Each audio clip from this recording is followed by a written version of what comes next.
Right now, wherever you are, there's only a thin layer of air between you and space. Not thousands of miles, not some endless protective wall, just a thin atmosphere wrapped around a planet, holding in every breath you've ever taken. From the ground, Earth feels huge. It feels stable. It feels obvious. You wake up, go outside, see the sky, feel gravity, breathe air, and your brain treats all of it like it's background noise. But that is only because you were born inside it.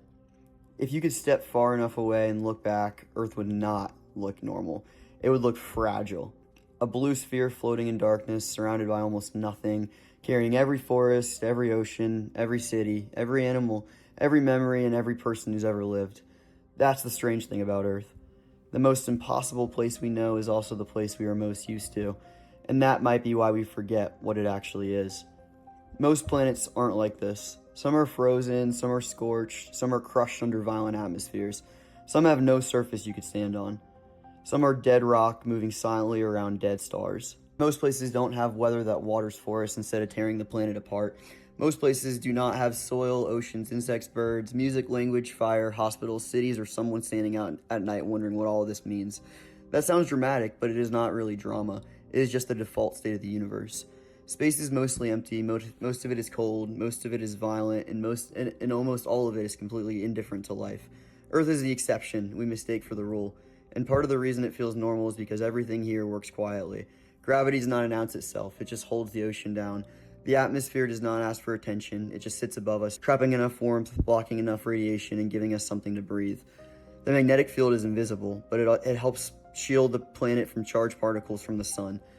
The oceans regulate heat, move energy around the planet, feed weather systems, and hold most of the living space on Earth. Planets pull carbon dioxide from the air and release oxygen like it's routine. None of this feels cinematic when you're stuck in traffic or making food or scrolling on your phone at 2 in the morning. But it should, because the line between a living world and a dead one is not as thick as it feels from the ground. Take away enough atmosphere and Earth changes. Move the planet too far from the sun and the oceans freeze.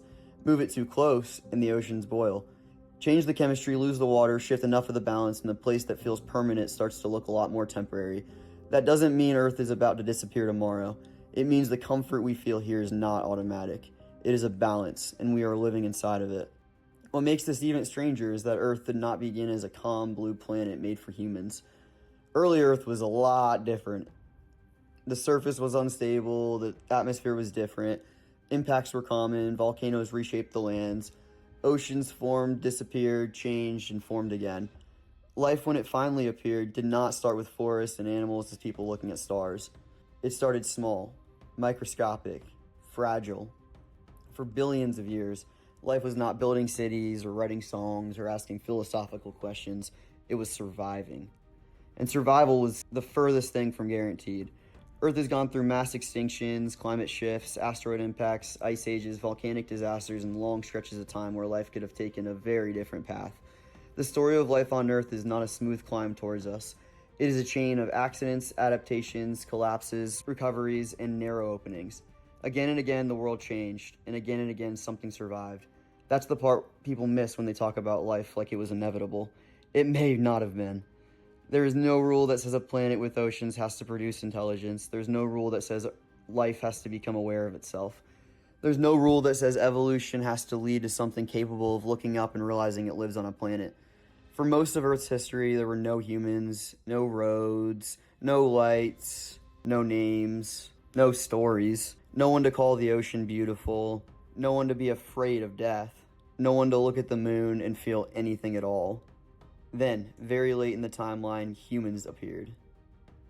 Not as the center of the universe, not as the obvious final goal, just as one branch of life that happened to survive long enough to become conscious of where it was. That is what makes this so strange. The universe built stars, planets, oceans, cells, animals, brains, language, memory, and eventually something that could ask why any of it exists. And now we live inside that result like it's ordinary. We check the weather like weather is normal. We watch the sunset like light crossing space and scattering through an atmosphere as just the end of another day. We breathe without noticing that every breath depends on a planet-sized system working in the background. We stand on a moving world and call it still. That is not because we are stupid.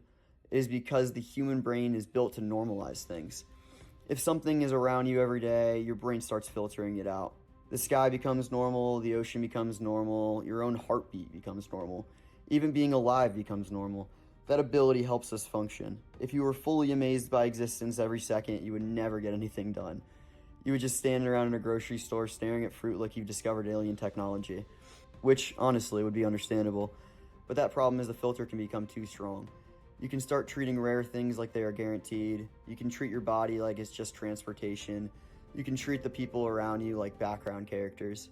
You can treat Earth like it's just the place where your problems happen. And then every once in a while, something breaks through. You see a sky full of stars away from city lights. You stand near the ocean and realize how old it is. You watch a storm roll in and remember that nature was never under our control. You see Earth from far away, and for a second, the normal version of the world disappears.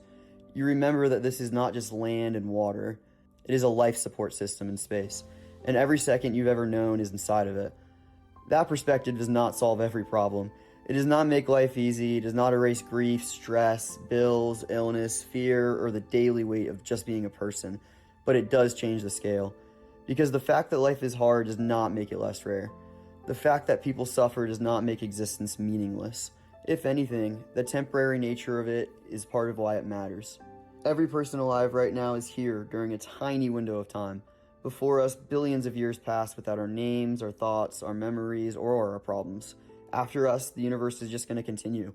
But for this short moment, we are here on the same planet under the same atmosphere, sharing the same thin layer of warmth and air. That is not a motivational quote. That is the situation. You are living on a planet that had to get an absurd number of things right before you could even have a bad day on it.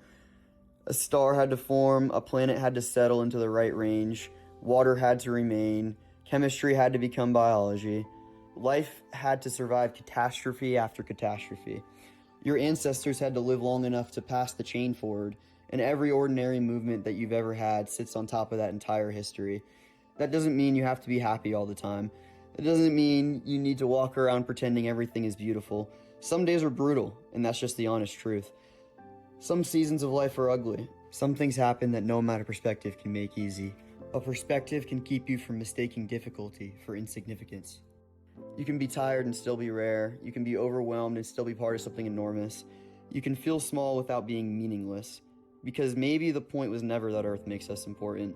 Maybe the point is that Earth gives us a chance to notice, a chance to build, a chance to love people who will not be here forever, a chance to look up at the sky and understand that we are not separate from the universe. We are what part of it became for a little while, conscious, briefly awake, able to see the planet beneath us not as normal, but as the place that made every human story possible. So maybe Earth should not feel this normal. Maybe the sky should stop us more often. Maybe the ocean should feel impossible. Maybe a breath should feel less automatic. Maybe we should be a little more careful with the only living world we've ever known. Because from the ground, Earth feels endless. But from far enough away, it is just a small blue world in the dark. No backup, no obvious replacement, no guarantee that anything like this exists anywhere close enough to reach. Just here, this planet, this atmosphere, this temporary chance to be alive. And somehow, against all odds, we got to open our eyes inside it.